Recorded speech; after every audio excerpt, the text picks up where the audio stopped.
চারজন মেধাবীর জন্য আলাদা আলাদা করে 4টি প্রশ্ন করা হবে। পোডিয়ামে দাঁড়ানো সিরিয়াল অনুযায়ী আমাদের 4টি ঘুরপ্যাচ প্রশ্ন করা হবে। প্রথমেই রয়েছেন বুলবুল আহমেদ, বিধায় তাকে দিয়ে আমাদের এই রাউন্ডের ঘুরপ্যাচ শুরু করা হবে।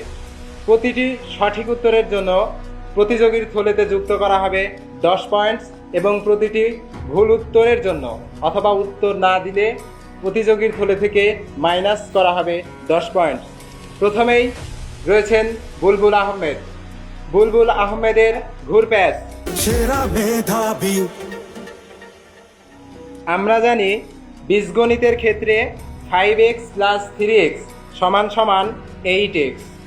কোন ক্ষেত্রে 50s + 30s = 70s হবে? এখানে হওয়ার কথা 80s বীজগণিতের ক্ষেত্রে, কিন্তু কোন ক্ষেত্রে 80s না হয়ে 70s হওয়া সম্ভব?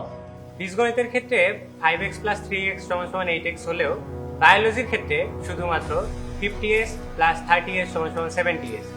এটির আরেকটু ডিটেলসে যদি ব্যাখ্যা করা যায় তাহলে আদি জীবকোষে রাইবোজোমের সংখ্যা 50s + 30s = 70s হয়। সঠিক উত্তর বুলবুল আহমেদের থলেতে যাচ্ছে 10 পয়েন্ট। বুলবুল আহমেদ।